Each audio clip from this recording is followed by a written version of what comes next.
The next panel session is on connectivity for Africa's future, building digital arteries, capillaries, and veins. There was mention about the backbone, tapping into the backbone of the power infrastructure earlier on by one of the panelists, and this speaks to that as well. So when you look at the whole entity as a body, there's the head, there's the bones, there's the nervous system, and then there's the network that carries the blood all across our body. And when you juxtapose that with the structure required for the infrastructure that we're talking about, then you understand why digital arteries, capillaries, and veins are very important. In no particular order, please do make welcome the next set of panelists before our network break. We have the Managing Director, Coltronics, Nigeria, former Group MD, C Squared as well. Please do make welcome Lanre Kolade as he makes his way on stage. Next up, we have the Chief Executive Officer of Fiber Soul in the person of Otuya Okecha. As he makes his way, please, a round of applause. Let's show them some love, guys. The Director Legal, Equinix West Africa, Abayomi Adebanjo. Please make your way. We also have Mohammed Rodman. I mentioned him earlier on, Chief Executive Officer, Internet Exchange Point of Nigeria. Great to have you on board with us. A round of applause, please. The Country Manager, Nokia West Africa, Marco Rebechi. How you doing, Marco?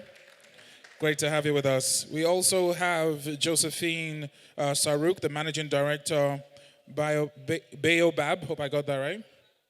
Baobab? Okay. The Yoruba in me was about to come and say Baobab. Baobab. So fantastic. Thanks for being here. And of course, to moderate this session, we have the Chief Commercial Officer, IHS Nigeria. There's been a lot of reference to IHS today in the person of Hakeem Adeshino, who will be taking over this session. And for some reason, the applause is a lot louder for him. Is it because there are a lot of IHS staff in the house? Over to you. Thank you. Good afternoon, everyone. And it's my pleasure to be here with you to moderate this important session with the panelists. The theme, Africa connectivity, building the digital arteries, veins, and capillaries. I mean, when you look at the connectivity itself, it's about the people. And when you look at Africa, projection is that by 2050, we're talking about 2.4 billion people. People have talked about the data center, they've talked about the power, and of course, the last ingredient is about the connectivity, which this panel will do justice to. Today, we see a situation whereby about 40 to 45% of the continent actually have access to the internet. That leaves about 800 million people that still need to be connected in terms of rural, underserved communities. In terms of the backbone itself, Africa is looking towards about 110 subsea cable landing here. And the concern is, how do you get this to the last mile, to the users, and to actually deepen connectivity across the continent? In terms of mobile connectivity, I think that the continent has actually leapfrogged by looking at about over 200,000 mobile cell sites across the Africa, 4G, 3G, 2G, and still growing. And when you look at all these, you begin to wonder, how do we close this gap?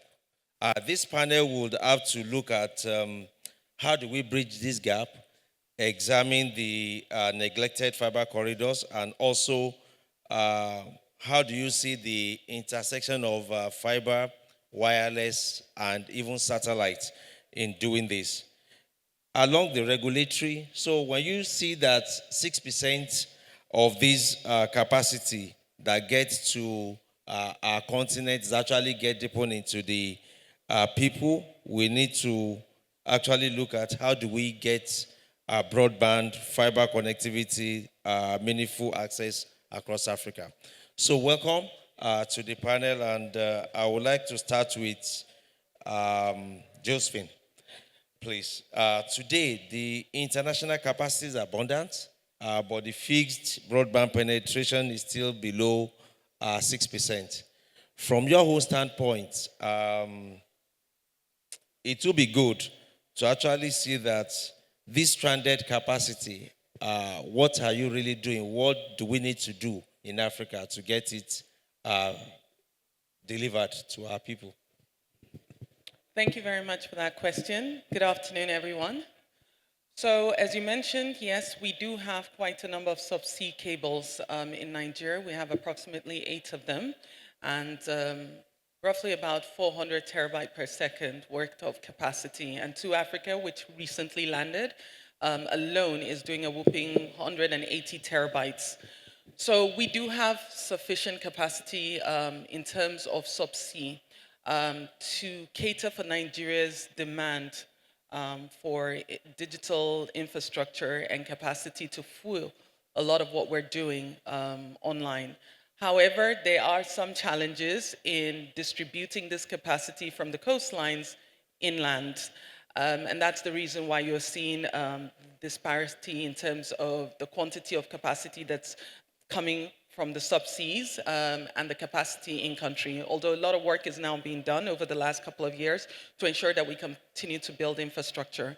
I mean, some of the challenges we have for that is because there are a few companies who have the capability today to actually build what we call middle land fiber, which is your national long distance fiber. So there are just a number of companies that are investing in that area. And because the cost of actually building in-country fiber is significantly high in this part of the world. So that's a bit of a challenge.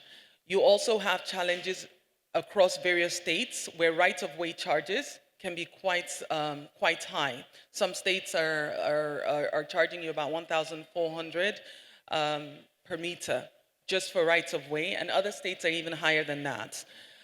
You also have challenges around power infrastructure, which, everyone, the last 2 panels have talked extensively about power, power, power. You needed to fill data center, you needed to fill almost every type of infrastructure that you have in country, and that also includes the infrastructure required for your broadband services as well, your sites that are going to feed that, your CPEs, you do need a lot of power. And as we know in this side of the world, a lot of investment still needs to go into power. In addition to that, you also have a lot of challenges around fiber vandalism in country. So I know that a lot of information's been out there recently about how you can report in your area if you're seeing fiber or any other form of infrastructure being vandalized. Now that telecoms infrastructure is also being classified as a national asset under this current administration, which we think is a fantastic one. So these are some of the challenges that are impacting the ability to get a lot of this capacity from the shore in country. So what are the things we're doing about it? For the company I represent Baobab, and Baobab is the infrastructure arm of MTN Group. We're responsible for building out fiber infrastructure. We're also working in the data center space as well, building out data centers, which one of my colleagues in an earlier panel, Roger Schutt, talked extensively about. So our focus is really on how can we continue to build the fiber highway across Nigeria and ensure that we get fiber to as many locations as possible. So from our side, we're investing aggressively in this, and we're also partnering because we understand in order for this to happen, you cannot do it alone as one organization. You do need to partner. So we are investing heavily in the national long distance fiber, but we're also investing in metro fiber. And the metro fiber is critical because it's what is required in order to take fiber from the various sites across the various states to offices and to homes. We also have another arm of MTN that's working on Fiber X, and Fiber X is the fiber which we have built into estates across the country, and we have very aggressive plans to connect as many estates in Nigeria as possible. So this is something we're doing. But we're also working closely with NCC and NIDA to continue to push for harmonization of right-of-way across the various states, working with the various state governors and the Governors Committee. And I know a lot of work is being done in that respect, and kudos to a lot of the states that have even waived right-of-way access completely because they understand the importance of bringing digital infrastructure into their states and how important that is to be able to help their states generate additional revenue from digitizing their states. So quite a number of states are waking up to that, and the more of that we do, the more we're able to push for either harmonization of right-of-way or completely removing right-of-way charges. We'll see a lot more happening. Also working with partners, the discos, as well as the various tower codes in looking at effective cost for power. Because power is also a major factor here, and the NCC has also been working with the various infrastructure providers, especially the tower players as well as the fiber players, to look at how can we work together and join the investments in making sure that we're able to have the right amount of power. And it's not just looking at one source of power again, which has been spoken about effectively. We need to have redundancies for this power. So that requires a lot of capital investment. So I think the capital investment required in order to be able to fiberize most of the country in itself is one of the biggest challenges. And how can we do that? Again, working hand in hand between government and private sector. And I know that Larry's not here yet, but he might be the best person to speak extensively into Project Bridge, which is something that the minister is currently working on, bringing private sector and public sector together to look at how we can build 90,000 kilometers of fiber across the country over the next 3 years or so. So if we are able to continue to invest in these sort of projects, we should start to see significantly more capacity coming in country from the subsea cables. And I think Two Africa Landing in itself is also going to spearhead that because it's the first subsea in Nigeria that's landed on two coasts. So most of the subsea cables today are only in Lagos, but Two Africa is in Lagos and Kwaibo, which means that from two parts of the nation, we're able to push capacity into the country, and that in itself should also do a lot in helping. So those are some of the things we're doing. Thank you, Josephine. If I hear you correctly, I've had collaboration among many parties. I've had investments, we've had regulatory, and also a bit of politics around the right of way. And I quite agree with you because from IHS standpoint as well, as you know, even though we are the largest towerco provider in Africa, we equally delve into the connectivity space in the last 5 years, building out 15,000 kilometers and still growing. So I can relate with that. But when you talked about investment, then I begin to think around the bankability of this, and that speaks to the business model that we need to deliver. Yomi, please. Considering what you've just said, there's one other area that is also very critical. We need to start looking at infrastructure sharing, right? So you're building out 15,000 kilometers. We've built out over 30,000 kilometers. And you've got the phase 3, the Galaxy's main one as well.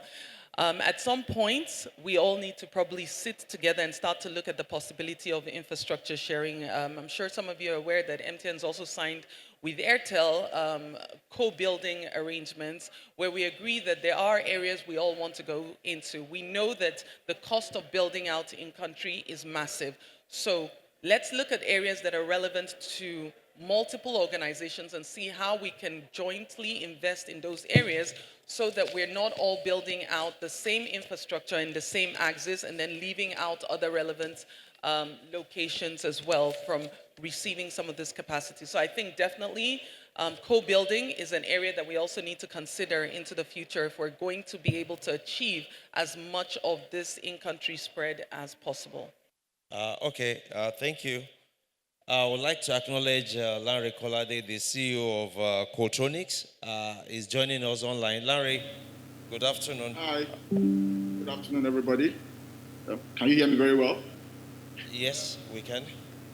Okay, thank you again for the opportunity, and congratulations to Timmy for setting this up and for the entire team. I think the bulk of the questions that you asked, Josephine has already done a lot of justice to it. I would just want to add a couple of points, kind of buttress what she said. And I actually was taking notes down when she was talking. Okay, she mentioned the fact that the cost of deployment is a problem. Okay, part of what the Honourable Minister, Dr. Bosun Tijani, is trying to do with the 90,000 kilometers of fiber is to kind of de-risk that cost. Okay, so government is practically bringing in capital that would de-risk the investment that's going to be made by the private sector. So the Project Bridge and the 90,000 kilometer fiber initiative is actually one that we expect to increase the issues that we have right now with last mile and backbone connectivity. It should also increase and make complement existing infrastructure. So the idea is not to build, like she rightly mentioned right now, to duplicate assets, but to complement what currently exists. So that what she mentioned about to Africa having two landing points becomes an advantage and not a disadvantage. Okay, so you can actually have, if there's a cut, say in Lagos, you can actually pick capacity from Akwa Ibom and still distribute the entire country. The entire design currently of Project Bridge and the network that we've put together, or that is going to be provided, is one where the current layout that you will have will be only a 40% overlap. Okay, that overlap will be necessary because it will increase capacities and capabilities across this route, and like I also mentioned, redundancies. One other thing that I also want to also mention is, look, to do large-scale fiber infrastructure and broadband penetration, you need to be audacious, and that is why this project is a $2 billion project. The government of Nigeria is bringing in $900 million of this money, and this is going to be we're going to get of this patient capital from the private from DFIs, okay, World Bank, Africa Development Bank, the European Development Bank, and the likes. And right now, that funding is, I can tell you, radically secured, okay, and you'll be hearing some announcements very soon from the honorable ministers to the progress that we've made within this regard. But the additional $1.1 billion for the project will be coming in from the private sector. So the idea is to have both government's strategic intention, de-risking the assets, and private sector's commercial and managerial capabilities and operational capabilities within this sector. So it's not going to be government-led, okay? The private sector will run the initiative. I also want to also add something else that I think was also skipped in why we don't have a lot of the existing capacities being distributed correctly across the country. One of the issues that you have is that we believe that you need to localize a lot of our content, okay? So once, I'm very happy that you have Ridwan on this panel who is going to talk about the ISPs and peering. You need to localize a lot of our traffic in Nigeria. We need to build more ISPs across the country. We need to have our content sit locally within Nigeria so that you don't use unnecessary capacities on the subsea that you don't need to use. You reduce latency, you increase the cost of production, and operational cost is also reduced. So invariably, that is a significant part of what needs to be done, okay, for the cost and for you to use most of the capacities efficiently. I also believe that we shouldn't take the fact that we have socioeconomic factors, okay? What are the costs of the handsets that people currently use, okay? And what is the level of digital literacy that our people have? So if we are able to reduce all those issues, we will get to a position where you will actually have the uptake of the capacity will be better and people will use them more. So invariably, to use more of our capacity that has been landed, she talked about Equiano and To Africa and the tons of terabytes that we have. We need to be able to de-risk these investments. We need to increase capillarity. We need to make sure that we have open access wholesale infrastructure that is not monopolized by anybody and that is used in such a way that increases redundancy and capillarity increase within the country. And invariably, I think the bulk of it is data center growth and local peering. So I think in a nutshell, that's all I can add for now. Thank you very much. Thank you, Larry, for the insights. Still staying on the bridge, because I know that Otuya, you need to weigh in here in terms of the last mile access and the economics of it. And I know you are part of that program. How do you think that we can model this and to work best for the continent? Thank you very much. Can you guys hear me? Right. Thank you, Akim, and everyone. Yeah, I think that the way to go about it, I think Larry has dropped some hints. You cannot have pervasive fixed broadband infrastructure in Nigeria without the collaboration of the subnational. Very critical is also looking at the socio-economic balance. We need to have improved healthcare, leveraging digital infrastructure. We need to have, improved e-learning, leveraging digital infrastructure. And it's important to also understand, that in trying to work towards the model, it has to be a public-private partnership thing. PPPs have worked in some cases around the world. They've also failed in some cases. But I think in our case, where a lot of the infrastructure has been deployed prior to now from a commercially viable perspective, I think we need to see the future now by saying, yes, the current areas where we have pervasive fiber infrastructure linked to probably most of our urban centers, but there's also potential for fast-growing towns, the next highly populous area. And I think that I'd say the Project Bridge does justice to it in terms of the design. It's been designed in a way that it caters for most of the things I've just said, extending the middle mile, which is 60% of the infrastructure being planned, actually speaks to that middle mile gap in terms of connecting cities to towns, local government headquarters, and to ward towns around the local government headquarters. I think that a public-private partnership will help address this, especially in the areas where there's lower viability. But most times where you see most of the advanced economies, talking about Germany, USA, and you see them have internet exchange points that have peak volume traffic at 18 terabits and 46 terabits. You also see that when you look at the Fiber Development Index ranking, you find that the level of fiber fixed broadband penetration is above 40% in most cases. So we are still struggling to get to 1% here in terms of fixed broadband. So I think that, the question is not whether the 90,000 kilometers is realistic. It is realistically desirable now to bridge those gaps. But like Josephine said, collaboration. So PPPs are the way to go. Thank you. Thank you, Chair. From the policy, regulation, and interconnection, Yomi, you need to weigh in here. What are the changes needed in country for this kind of fiber projects to be more bankable? Yeah, thank you very much. I think a lot of people, I think Josephine really laid out the context for this, and thanks Otuya also for bringing your own insight, as well as Larry talking about Project Bridge. I think from a policy side, Project Bridge is one of the most audacious policies that we're trying to make sure that comes to life, and I think a lot of work has been done in terms of making sure that it's bankable and also that it is sustainable, right?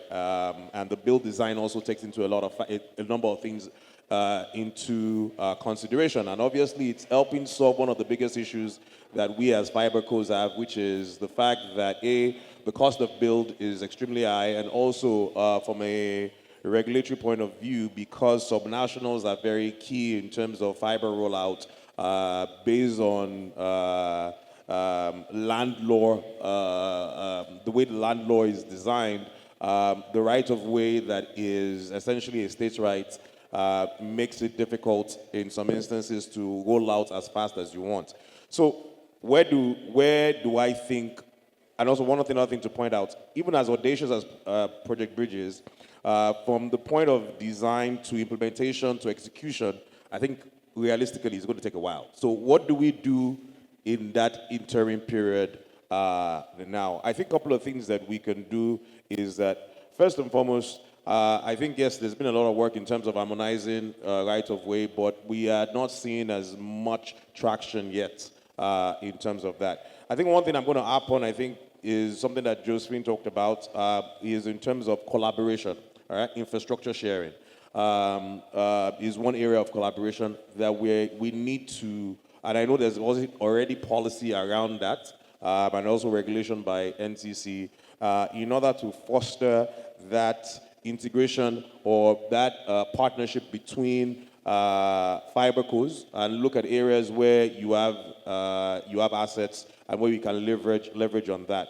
I think one other area that we need to think about is in terms of more proliferation of data centers, all right, in country, in order to enable, I know Mohammed is going to probably talk about a lot about peering and IXPs, and Larry Colade has talked about that. What we have done, for instance, is we partnered with Two Africa Consortium in order to not only land the submarine cable and create redundancy path in landing it in Kwaibo, but also we're extending and we're building out a data center in Port Harcourt, right? Which, to my mind also, the more data centers where you have and where you are making sure that there's local peering and content is resident here, the more you're able to ensure that the consumer is able to access that content. And obviously, because that content is resident in where they are able to easily access, is obviously latency is also, you also cure the issue about latency there. I think that in terms of the proliferation of data centers is one of the things that we can see, but there's something else that is a corollary to that, which is, and it's something that we are quite passionate about and we've been working on from a policy standpoint, that ensures that that content is resident here in Nigeria, and that's the issue around data localization or data residency, right? We want to see a stronger framework on the data residency side. And why I do agree, we cannot be the world is going towards a protectionist with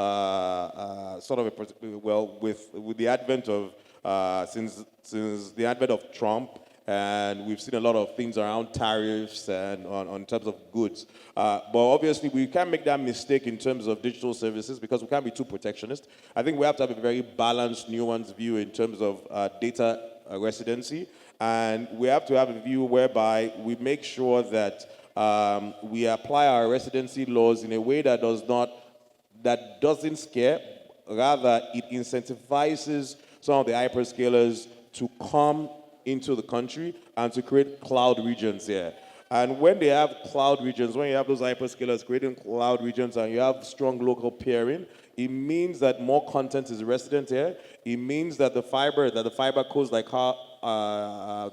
we are putting on the ground, and you yourselves are fiberizing your towers, and Josephine from an infrastructure side is creating more fiber networks. It means that they're able to connect to data centers that have some of the content players, that have the financial institutions and all the other people that are ecosystem builders, and that way the last mile consumer is able to get the best out of that. So that is what I think that we need to see a lot more in terms of either is data residency, either in curing some of the right-of-way issues through infrastructure sharing or partnership models that work.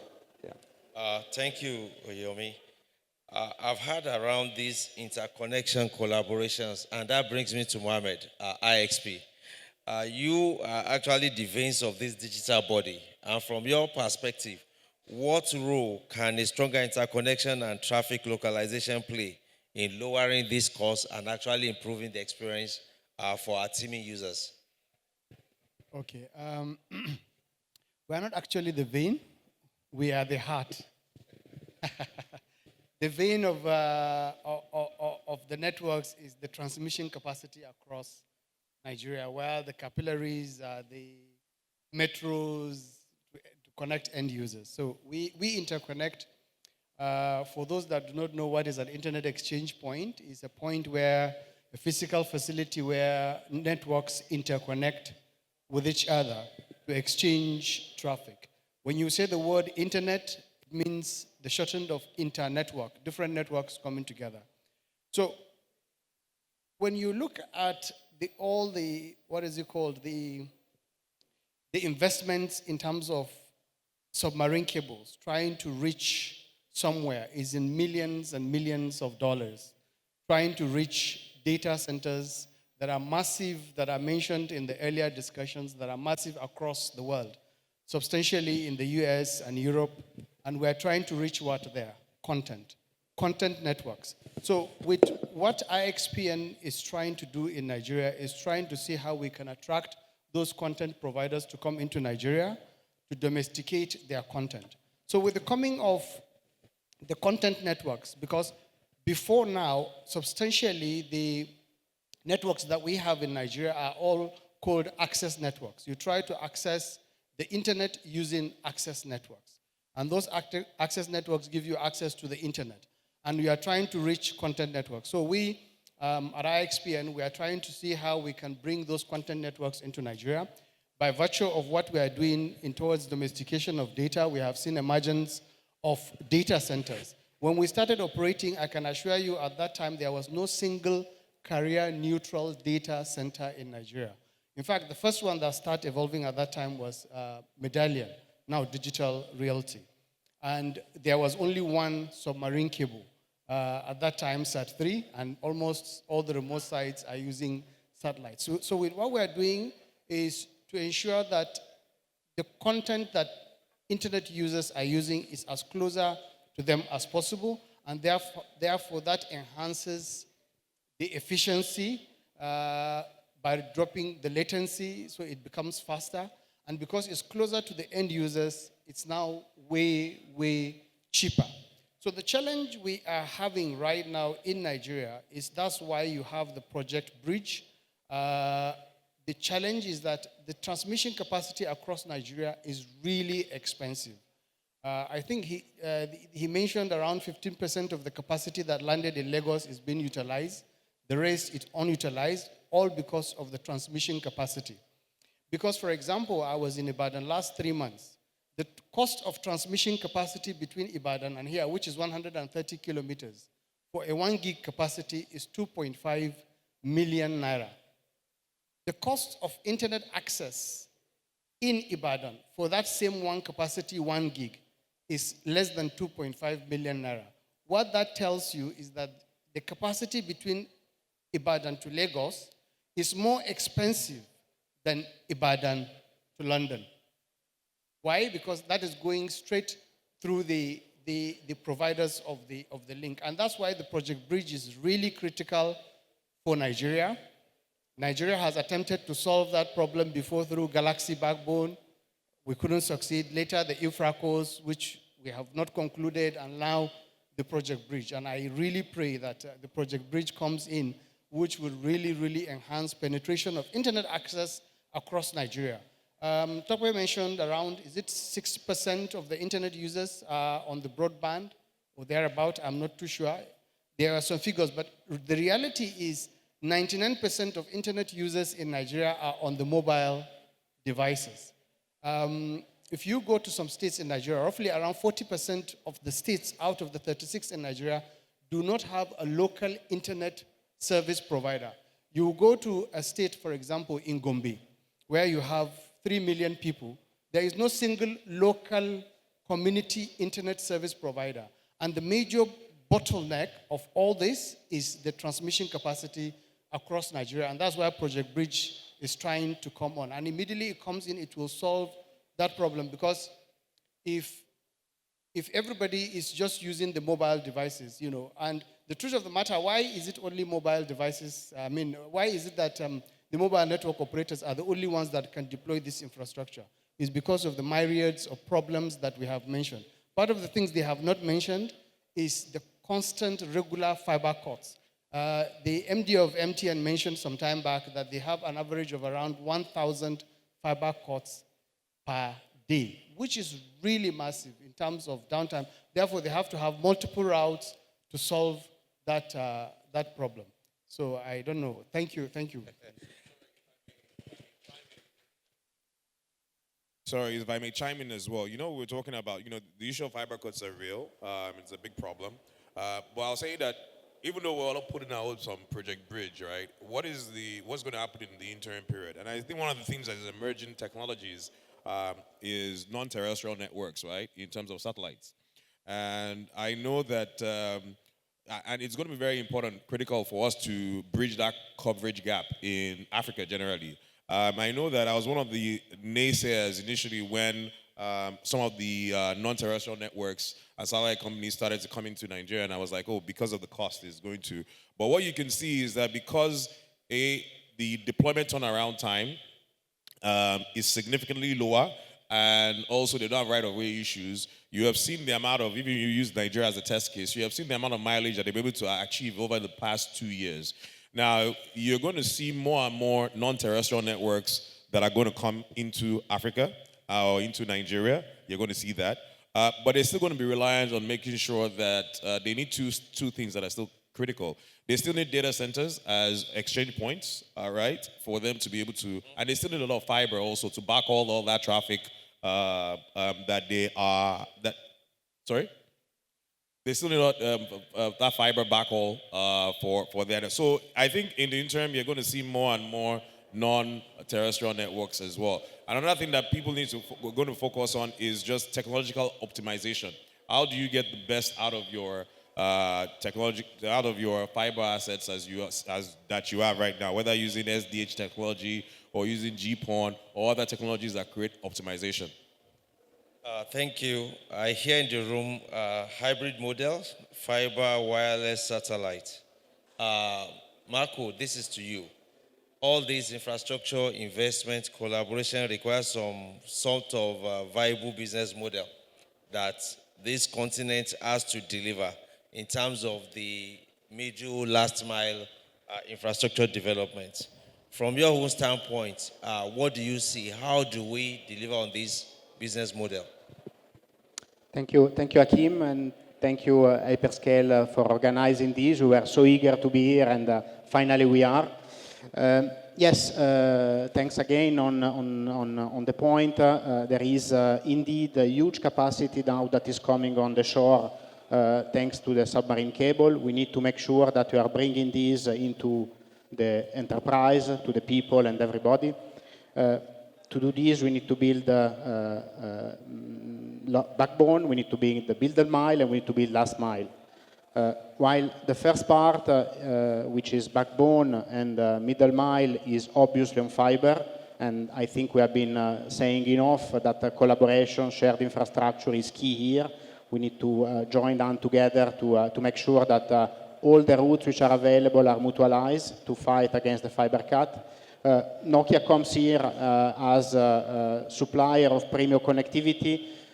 We have solutions which are able to sustain multiple fiber cuts at the same time, and we have deployed successfully in Africa and Nigeria, and we believe this is the way to go. When it comes to last mile, you mentioned wireless, you mentioned satellite, you mentioned fiber. What is the solution? Well, probably there is not a solution that fits all. If we talk about fixed wireless access, obviously gives a very good capacity, gives a fast deployment, gives some perspective of growth, but obviously has some limitation due to the spectrum limitation. The spectrum is scarce, so at some point the scalability becomes an issue. When we talk about satellite, and of course here we are referring to low Earth orbit satellite like Starlink, this is of course a valid alternative.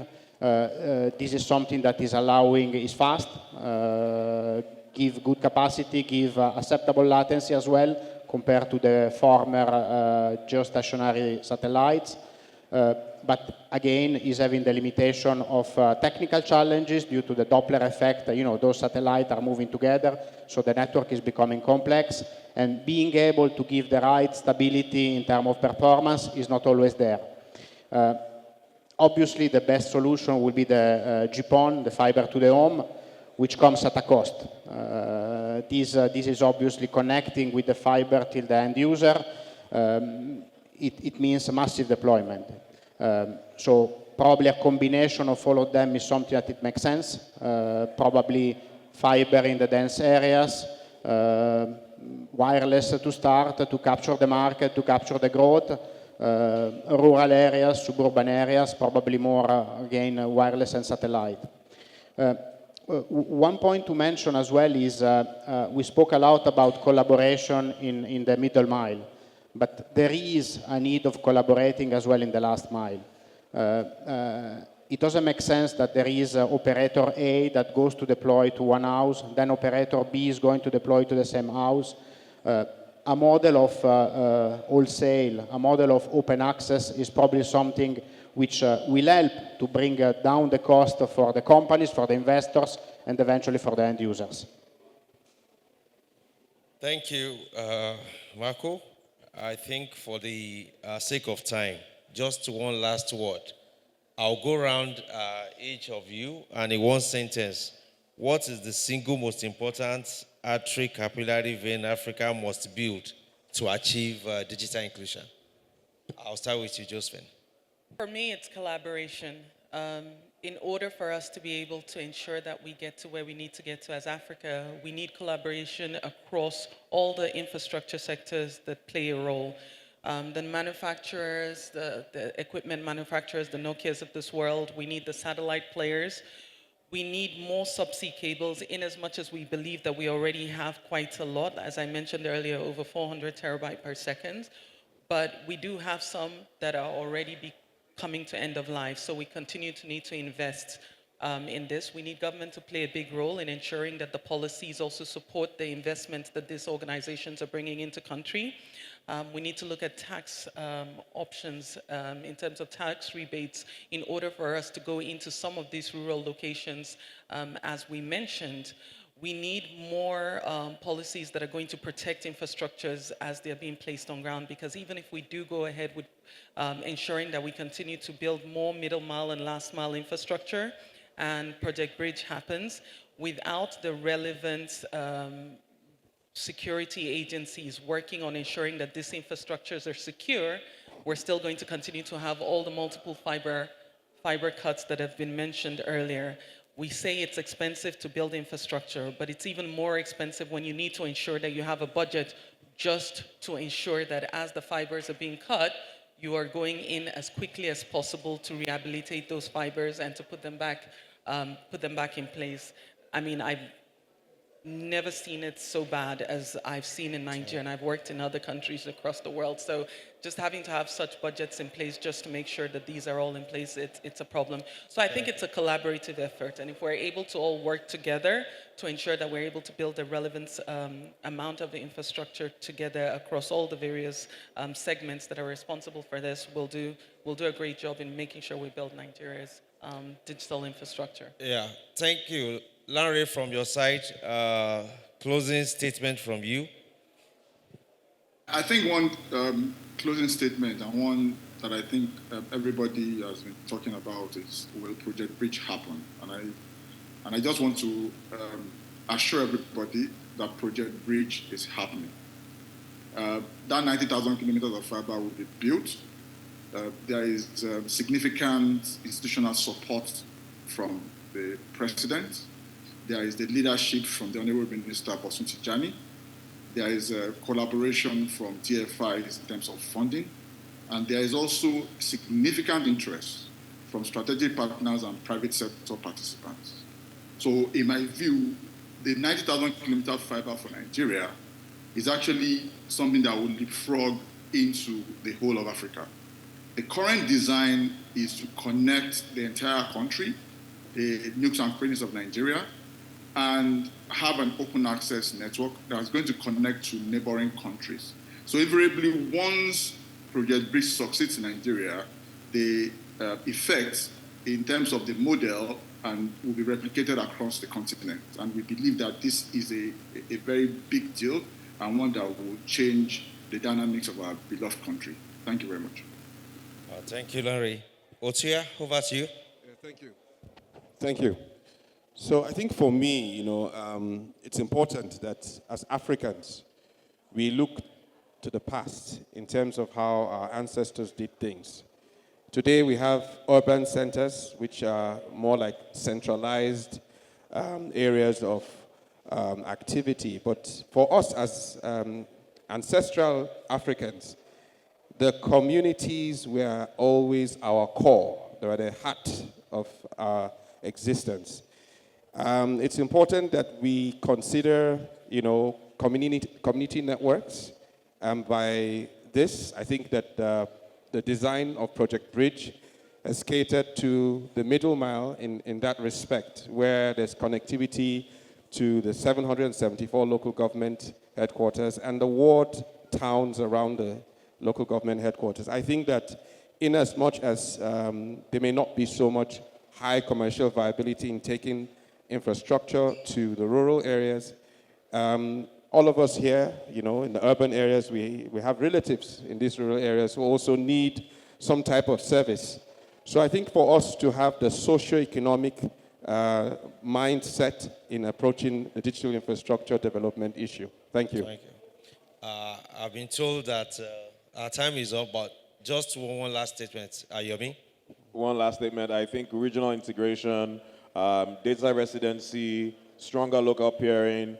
I believe in Project Bridge, but also we need to think about what happens before Project Big happens, because I think Project Big is I'm being even optimistic here. It's a 3 to 5 year plan. So what needs to happen in that interim period, right? We need also to start thinking about how do we do more optimization. That is the focus, I would say. Thank you. Mohammed? Okay. What ties everything is the human resource, and I think in Africa we need to really focus on building human capital. Really invest in education the way India invests in education, where you see all the IT guys coming out of India, is for us to really focus on that. Thank you. And Marco? So we are talking about vein and capillary. I think we need to think, as you said, about the heart. And one of the key things that I believe is important for Africa is realize that we need to have a proper digital sovereignty. We need to have not to be dependent from other countries, other continents. So making sure that this traffic and the full digitalization is happening here in Africa. And of course, we need to build the proper redundancy to the submarine cable which are there. Thank you, everyone.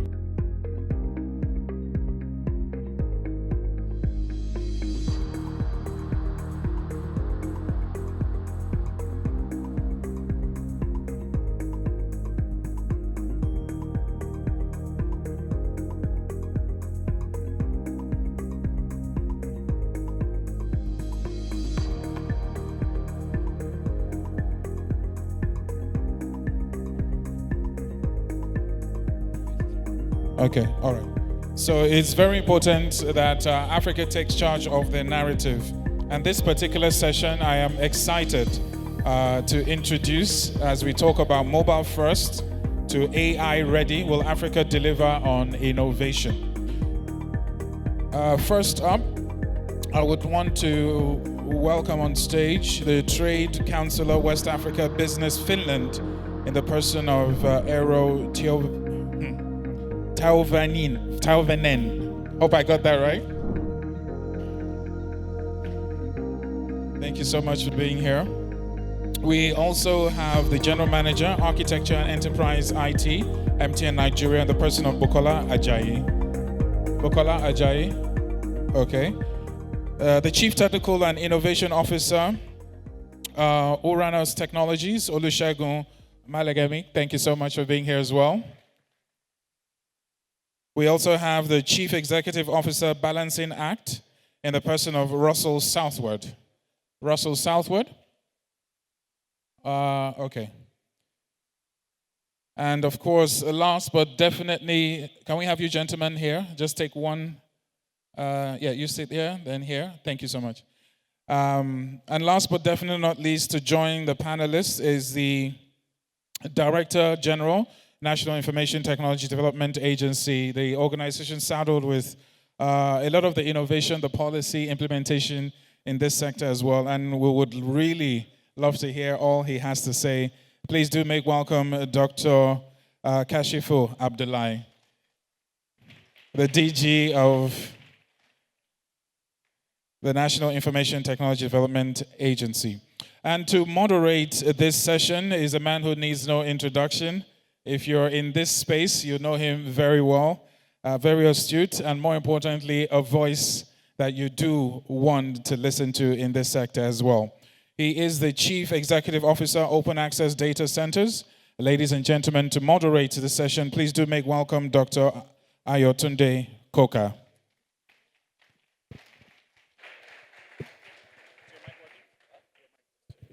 Hello? Yes.